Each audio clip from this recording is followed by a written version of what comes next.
Welcome to the Point. Spending the week here on Mackinac Island for the Detroit Regional Chamber Policy Conference, we heard a lot about the future of business and manufacturing, getting more workers into the state and making a better life for those workers. But we also had the opportunity to talk to the quadrant leaders from the Michigan legislature. That is the Senate Majority Leader, the Speaker of the House, and the Senate and House Minority Leaders. Along with the governor, those 5 individuals are principally responsible for putting together this year's record budget. You'll hear from all 5, beginning with Governor Gretchen Whitmer. Now to the $79 billion question. The budget for the state of Michigan, you laid out your priorities in February. The House passed their bills, the Senate passed their bills. They've swapped them. There's a conference. How much more conversation and negotiation needs to happen before those bills get done? I think a fair amount. You know, the legislature is the legislature and the executive branch is the executive branch. No matter who's running either, we don't all see eye to eye. We're going to have to negotiate some things in the budget, but I still anticipate that we will get it done well in advance of July 1st, is what the legislature has told me, and I'm counting on that. What is the prospect, do you think, of this being a truly bipartisan budget? Because a lot of what we've seen in the first 6 months have been Democratic priorities that you and your colleagues have talked about for years. And for the first time in 40 years, that you have the opportunity to implement them. And as I've said several times when people have asked, I said, you shouldn't be surprised. I mean, these things were going to happen. But a lot of it's happened without much Republican support.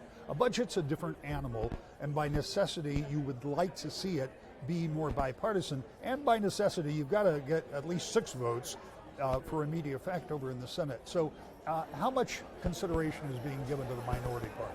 I think a lot. I know that the legislature has pulled in the minority, that they've had ample opportunity to work on the budgets together at that level, but ultimately, you're right. We got to get budgets done. They need to be bipartisan. The whole time I was in the legislature, I voted for every budget.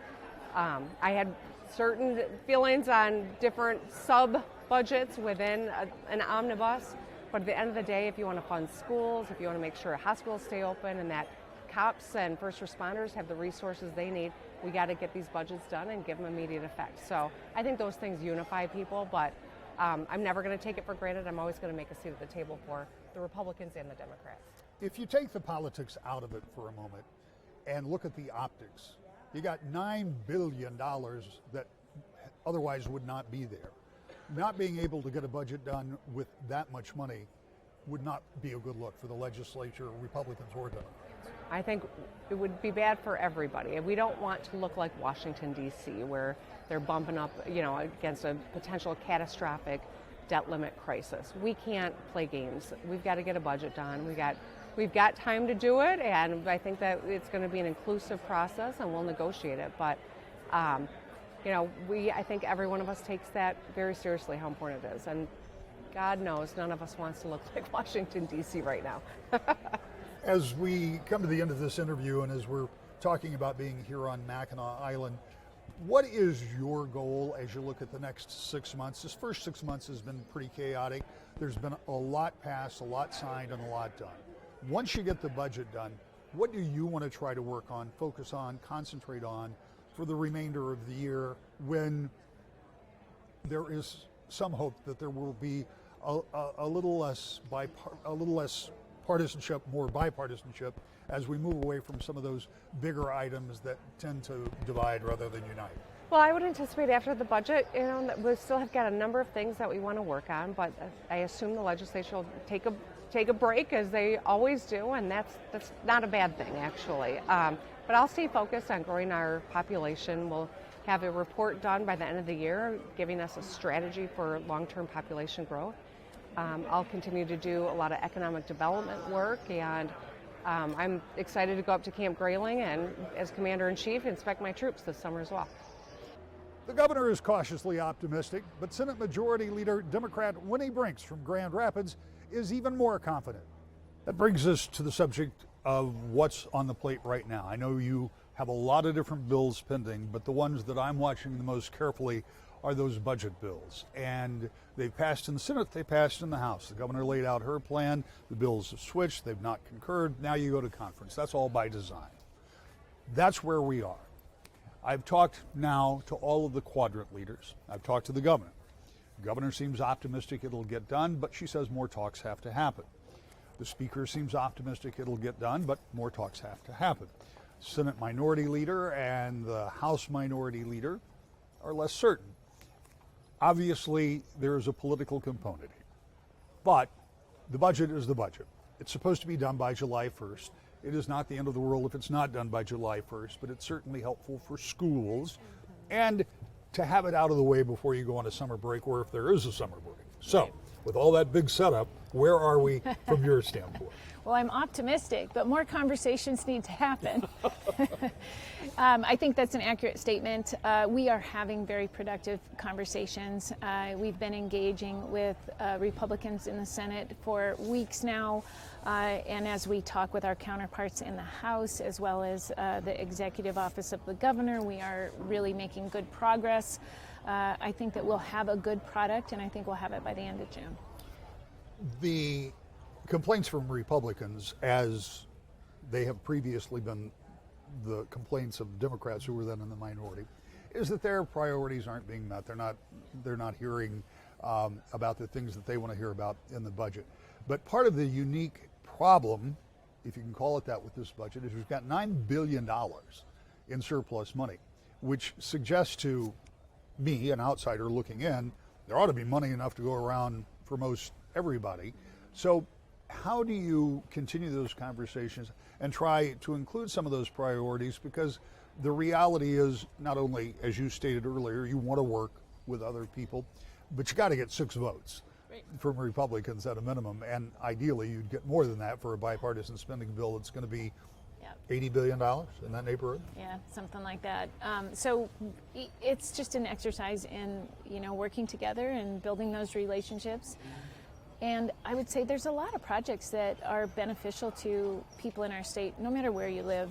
So there's broad investment statewide. I think that will bring some support from people who understand the dynamics of the budget and how important some of those investments are. I think you'll also see specific projects that matter to me, but they also matter to those people in districts adjacent to mine.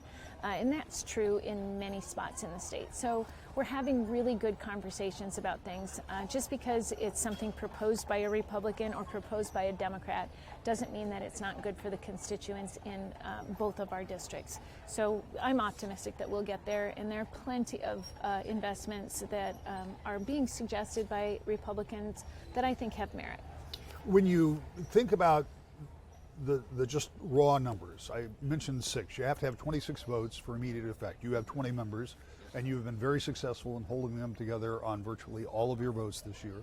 Over in the House, the Speaker has a little bigger problem. He has a 1-vote margin over there, and if he loses that 1 vote, then he has to depend on Republicans. His advantage is immediate effect over there is kind of perfunctory, and in the Senate, it is a roll call. So you have to have those 6 votes. How tenuous is that? How much of a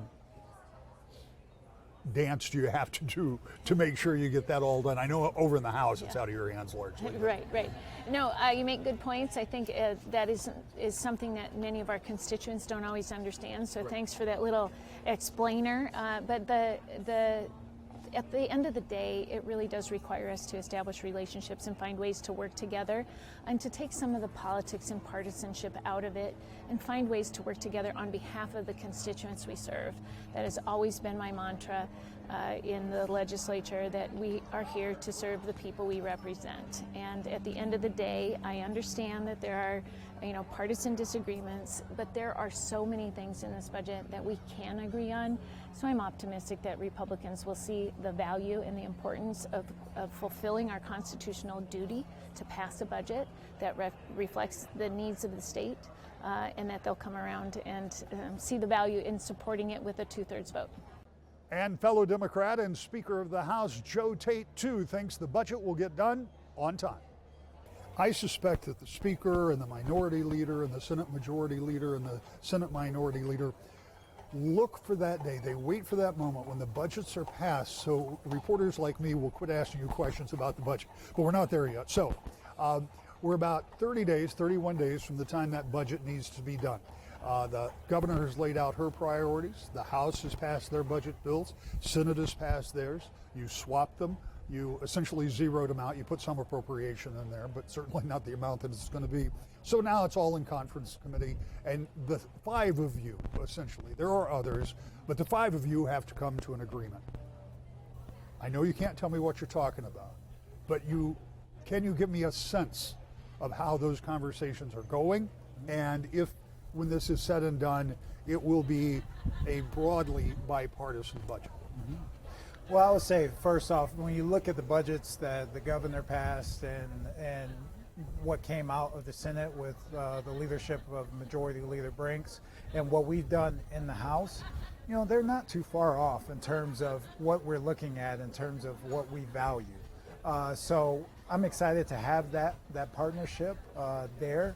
So I don't think you're going to see, that much of a deviation with what's going to come out at the end. And I'm confident that it's going to be in a bipartisan fashion. I think when you look at what we've done in these budgets, what we've deliberated, is something that, that I think my colleagues in the House can be proud of in the work that's been done in the budget, because it moves Michigan forward.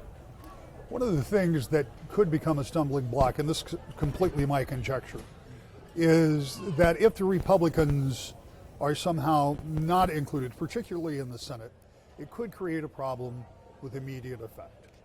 And we obviously know that those bills have to be in effect by October 1st. Now, the 2019 law made the deadline for the legislature July 1st, partially because the legislature works better on a deadline, and partially because schools deserve to know what their budget are when their fiscal year starts, which is July 1st. So there are a couple of reasons for that.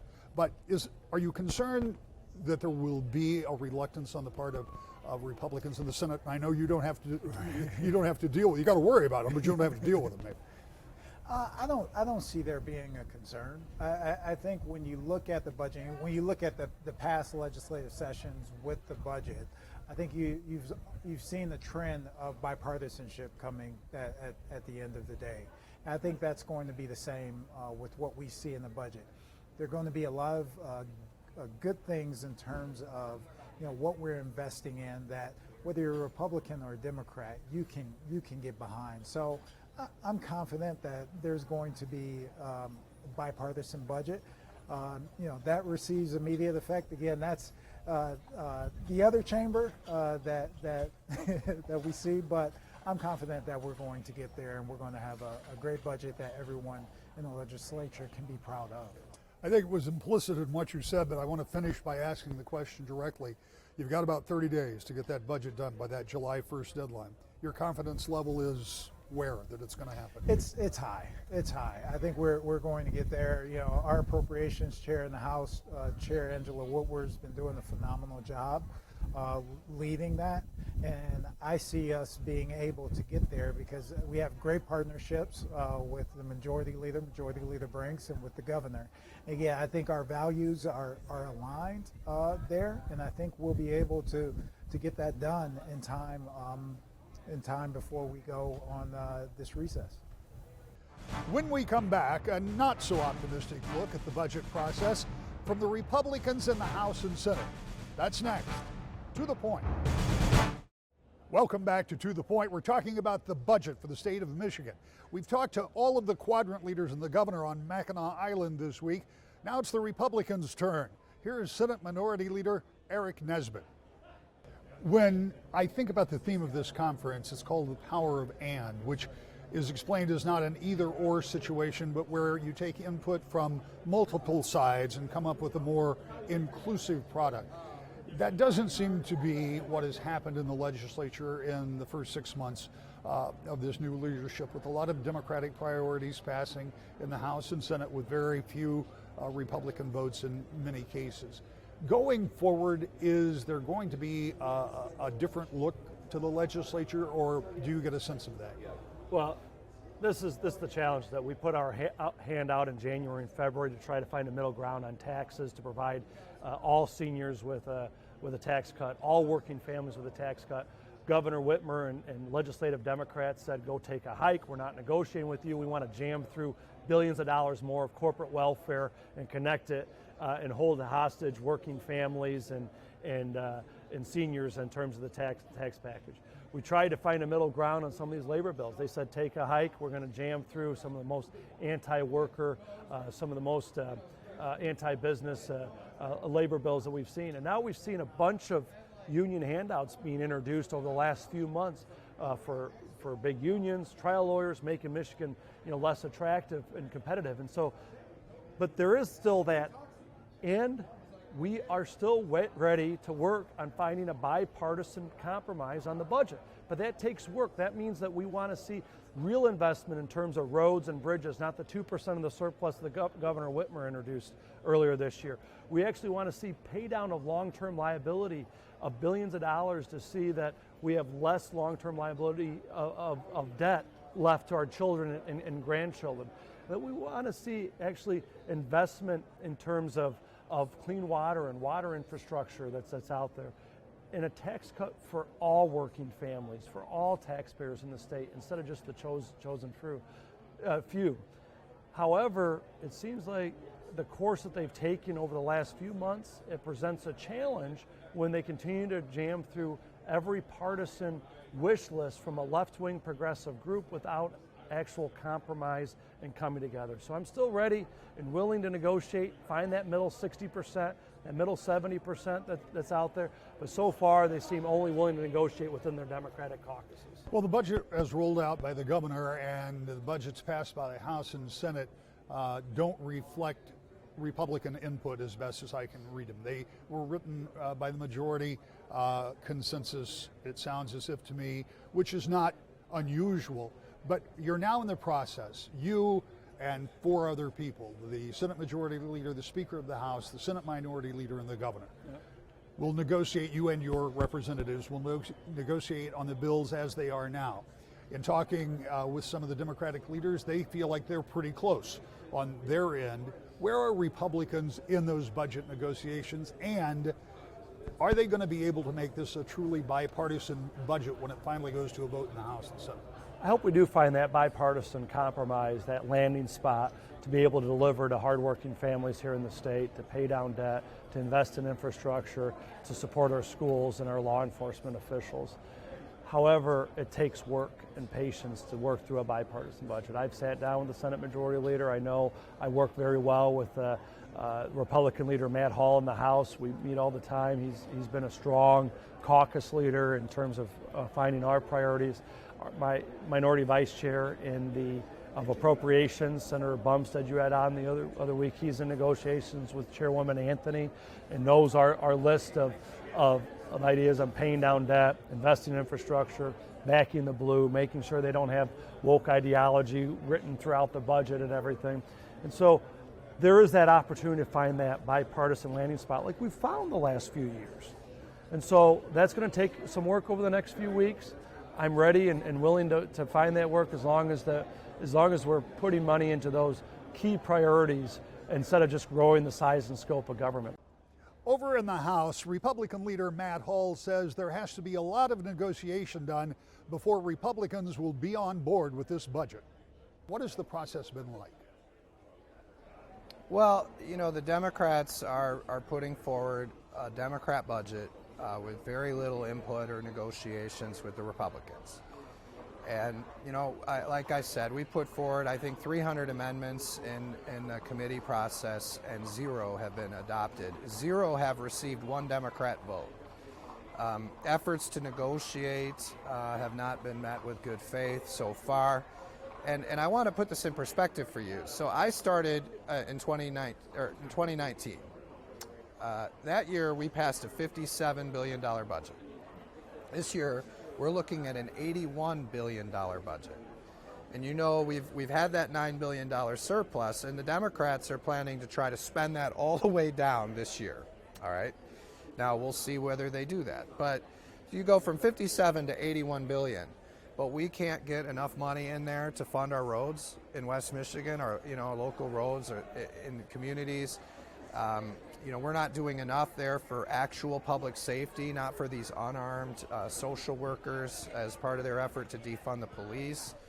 You know, we're not seeing a lot of those things. We can't even give money back to the people of Michigan in the form of a tax cut without the Democrats trying to fight it and undo it. So I'll just say, if we're going to spend $81 billion, then there needs to be a real bipartisan negotiation. We need to be putting money away in a rainy day fund so that we have it in case there's an economic downturn.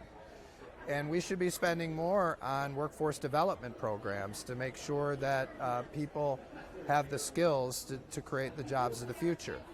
You know, you look in these programs, Democrats have ideas in there. They want to make it so that people continue to be on government dependency without working or getting an education or any of these things. The people of Michigan are okay with people getting government assistance, but we want to see them do something to get back into the workforce, incentivize them to do that. So these are some of the things that there have been disagreements on. And as far as I'm concerned, I'm not going to support a Democrat budget that spends $81 billion with all kinds of earmarks and pet projects that don't help the people of West Michigan, Rick. So you got about 30 days as we sit here to get that budget to the governor by the 1st of July, which is a bill that was passed in 2019 after that first pretty difficult budget process when the governor was first elected. In order to do that, at least over in the Senate, at least 6 Republicans would have to vote for each one of the budget bills to give it immediate effect. As an observer, that appears to be where you have the most leverage. In talking with the Senate Minority Leader this morning, he said he's hopeful that Republicans will be included in budget negotiations and you can pass a bipartisan budget. Is that realistic at this point? Well, first of all, Senator Nesbitt, who's the Senate Minority Leader, and myself are working lock and step. So I think to the extent there are negotiations, you'll see the two of us working together hand in hand. They're very tight majorities here for the Democrats, and the House is 56-54. So if they lose one, they're going to need a vote from the Republicans. And in order to get a vote from us, they're going to have a serious negotiation. You know, in their budget, they've taken out protections that would stop the governor from just programming this money around to wherever she wants, or conditioning for you to get a driver's license or government assistance that you have to be vaccinated, or requiring diversity, equity, and inclusion programs in organizations that receive funding from the state. And so you see there's a lot of conditions to this spending. So we've got to negotiate those conditions back to the way they used to be. And then we've got to work also on the spending priorities. So I'll be working closely with Senator Nesbitt. You're correct that he has a lot of leverage here with this immediate effect, which would either delay the implementation of the budget or force the Democrats to go to adjourn sine die for the year in July, which would mean we'd be done with business for the year in July in order to get the budget to start October 1st. But we're not going to just negotiate, you know, an $81 billion budget for, hey, here's a few $100 million for your districts. I mean, this is going to have to be a serious negotiation that fixes a lot of these things we're seeing in the conditions that are wrong, and also that significantly changes the way the spending is put forward to help local roads, to help public safety, to make sure we're doing the right things for West Michigan. Due to a law passed in 2019, the budget is supposed to be done by the end of this month, about 4 weeks from now. But if lawmakers don't get done, they could push it into the summer, though most of those lawmakers would like to take a break during July and August. We'll continue to follow the budget when you join us here every weekend to The Point.